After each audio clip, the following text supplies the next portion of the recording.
दोस्तों नमस्कार दोस्तों, आज हम पढ़ेंगे उच्चकल्प राजवंश। ठीक है, जो मध्य प्रदेश के सतना उचेहरा क्षेत्र में जिनका शासन था। ठीक है, तो स्टार्ट करते हैं। तो देखिए उच्चकल्प राजवंश।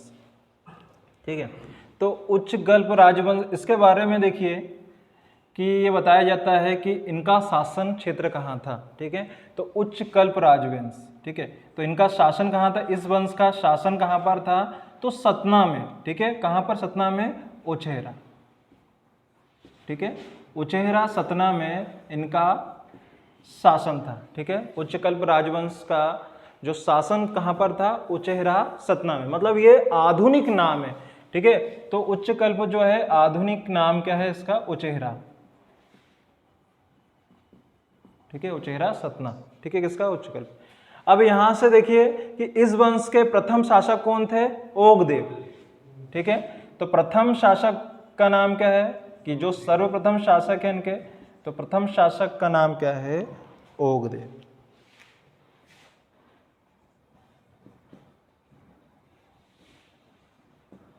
ठीक है, ओगदेव जो है प्रथम शासक थे। अब इनके बारे में देखिए, इनका जो विवाह है, ओगदेव का जो विवाह है वो कुमारी देवी से होता है। ठीक है, कुमारी देवी से इनका विवाह हुआ और इन्हीं से इनका एक पुत्र होता है जिसका नाम है कुमारदेव। ठीक है, इनके पुत्र का नाम क्या है, कुमारदेव। ठीक है, कुमारदेव जो है इनके उत्तराधिकारी थे। ठीक है, तो इनके पुत्र कौन, कुमारदेव। ठीक है, अब कुमारदेव जो है, कुमारदेव का उत्तराधिकारी होता है व्याघ्रदेव। ठीक है, तो कुमारदेव का जो उत्तराधिकारी है, कुमारदेव का उत्तराधिकारी क्या है, उसका नाम क्या है, व्याघ्रदेव।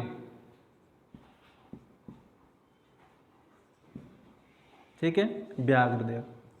तो ये किसके उत्तराधिकारी है, कुमारदेव के।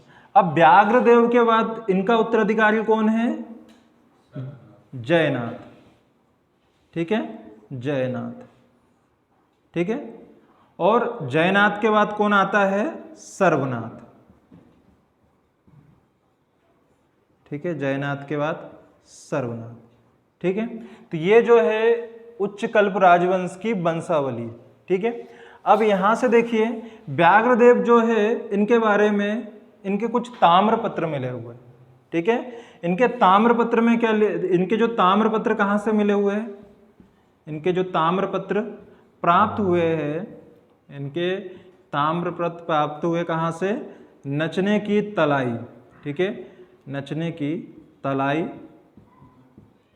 व गंज शिलालेख, गंज शिलालेख। ठीक है, गंज से।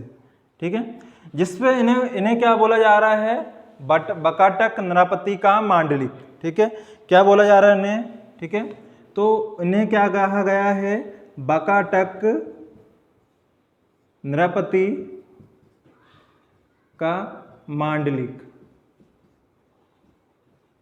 ठीक है, बकाटक नृपति का मांडलिक कहा गया है। किनको कहा गया है, व्याघ्रदेव को। ठीक है, तो ये इन्हें कहा गया है। ठीक है, तो इनकी उपाधि जो है, ठीक है, इन शिलालेख से प्राप्त होती है कि व्याघ्रदेव। यदि क्वेश्चन आता है कि बकाटक नृपति का मांडलिक किसको बोला जा रहा है, तो व्याघ्रदेव। ठीक है, जो किसका उत्तराधिकारी था, कुमारदेव का। ठीक है, फिर आते हैं जयनाथ। ठीक है, तो जयनाथ के बाद कुछ नहीं, बस सर्वनाथ के बारे में आता है। तो सर्वनाथ जो थे इस वंश के क्या है, अंतिम शासक। ठीक है, अंतिम शासक थे। ठीक है, और परिव्रजक राजवंश इनके पड़ोसी थे। परिव्रजक राजवंश इनके पड़ोसी थे। ठीक है, तो ये था क्या, उच्चकल्प राजवंश। ठीक है, तो ज्यादा कुछ विशेष नहीं है यहाँ पर, सिर्फ किसका विवाह किससे हुआ है। ठीक है, ऐसा लिखा हुआ है कि कुमारदेव का विवाह जय स्वामिनी से होता है। फिर उनके उत्तराधिकारी कौन आता है, व्याघ्रदेव आता है। व्याघ्रदेव के बाद जयनाथ आता है, सर्वनाथ आता है। ठीक है, यदि प्रीलिम्स की दृष्टि से पूछा जाए तो पूछेगा, ठीक है, कि इसके संस्थापक कौन है। ठीक है, मतलब, ठीक है, उच्चकल्प वंश के संस्थापक कौन है, ये प्रीलिम्स की दृष्टि से यदि देखें तो हम, ठीक है। संस्थापक के बाद पूछेगा कि इनका शासन किस क्षेत्र में था, शासन क्षेत्र, ठीक है। फिर आपसे पूछा जा सकता है कि किस राजा को, ठीक है, वाकाटक नृपति का मांडलिक बोलते हैं, ठीक है। फिर यह पूछेगा अंतिम शासक कौन था, ठीक है। ऐसे प्रीलिम्स की दृष्टि से यहाँ से क्वेश्चन आ सकते हैं यदि यहाँ से पूछे जाए। यदि मेंस की दृष्टि से आपको लिखना है तो 2 मार्कर पे, ठीक है। यदि इसी को हम मेंस पे देखते हैं, ठीक है, मेंस पे, तो 2 मार्कर में इस प्रकार से क्वेश्चन आ जाएगा कि उच्च कल्प राजवंश, ठीक है।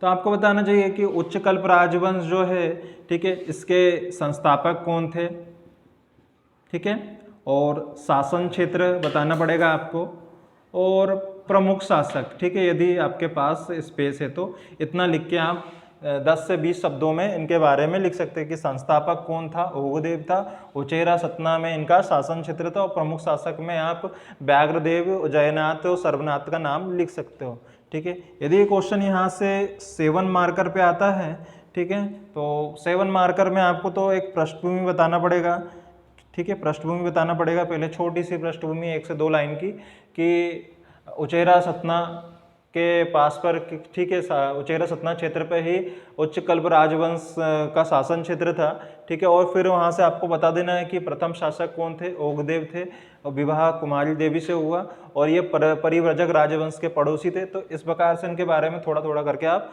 लिख सकते हो, ठीक है। तो इस प्रकार से क्वेश्चन आ जाएगा, बड़ा क्वेश्चन के चांसेस नहीं है 10 नंबर के, ठीक है। तो ये यहाँ से आपका उच्च कल्प राजवंश जो है ये कंप्लीट हो जाता है, जो प्रीलिम्स और मेंस की दृष्टि से इंपॉर्टेंट है यदि यहाँ से क्वेश्चन आते हैं तो, ठीक है। धन्यवाद।